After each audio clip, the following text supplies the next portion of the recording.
கோபி என்னை ஒரே ஒரு கேள்விதான் கேட்டாப்ல, அங்க உட்கார்ந்திருந்த ஒரு பொண்ணுகிட்டையும் பதில் இல்ல. பட்டியலினத்து பையனா கல்யாணம் பண்ணிப்பேங்கிறவங்க எவ்வளவு?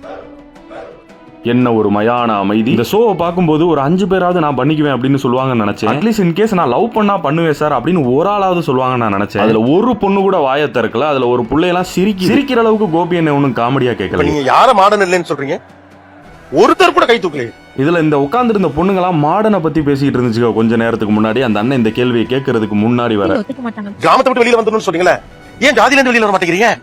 தனிப்பட்ட முடிவா இருக்க முடியாது சார். வீட்டை டிபெண்ட் பண்ணி இல்ல, திரும்ப உங்க தனிப்பட்ட முடிவா வேணுங்கிறதா உங்களுக்கு எல்லாமே உங்களுக்கு எனக்கு பிடித்த ஒரு வாழ்க்கை. எங்களோட தனிப்பட்ட முடிவு கிடையாது, எங்க வீட்டை தாண்டி எங்களால எதுவும் முடிவு பண்ண முடியாதுன்னு சொல்லிட்டு இருந்த அதே பொண்ணுங்க தான் இவர் இந்த கேள்வியை கேட்கறதுக்கு முன்னாடி வர, எங்களோட திருமணத்தை நாங்களே முடிவு பண்றதுக்கான உரிமை எங்களுக்கு வேணும், எங்களோட தனிப்பட்ட ஒப்பீனியனும் அங்கே கேட்கப்படணும் அப்படின்ற மாதிரி பேசிட்டு இருந்த பொண்ணுங்க ஜாதின்னு வந்த உடனே வீட்டுல ஒத்துக்க மாட்டாங்க அப்படின்ற ஒரு ஷீல்டை தூக்கி முன்னாடி வச்சுட்டு அவங்களுக்கு அந்த ஜாதி மேல உள்ள பற்றை வந்து ஒழிக்கிறாங்க. அது என்ன ஜாதி பற்று? அது வெறி. இப்போ வீட்ல வந்து லவ் மேரேஜ் அக்செப்ட் பண்ணிக்க மாட்டாங்க சார். அந்த எனக்கு இப்ப புரியவே இல்ல. இப்ப மட்டும் நீங்க எல்லாம் ஏன் அந்த தனித்த சுயமாய் சிந்திக்கிற ஆளாக இருந்தவர்கள் அரை நிமிடத்தில் வீடு குடும்பம் நீங்க தான் அந்த சுற்றமே சரியில்லை. நீங்க அப்படி கேள்வி நாக்கப்படுங்கிற மாதிரி நறுக்கு. இதுங்க தான் மாடனா வாழ விரும்புதுங்களா? இருக்கிறதுலே பிற்போக்கா வாழ்ந்துகிட்டு இருக்குது. கோபி என்னை கேட்ட கேள்விக்கு இந்த உட்கார்ந்திருந்த பொண்ணுங்களோட அமைதி நம்ம தமிழ்நாட்டுல உள்ள ஜாதி வெறியர்கள் அப்படியே பூஸ்ட் ஏத்தி விட்ட மாதிரி இருந்திருக்கும். ஆனா இன்னொரு விஷயம் எனக்கு தோணும், எங்க நம்ம அந்த பட்டியலினத்து பையனை கட்டிக்கிறவேன்னு கையை தூக்கிட்டு வீட்டுக்கு போனா நம்மள கையை வெட்டிடுவானோ நம்ம ஜாதி வெறி பிடிச்ச அப்பேன் அப்படின்னு கூட இந்த பொண்ணுங்க நினைச்சிருக்கலாம் இல்லையா?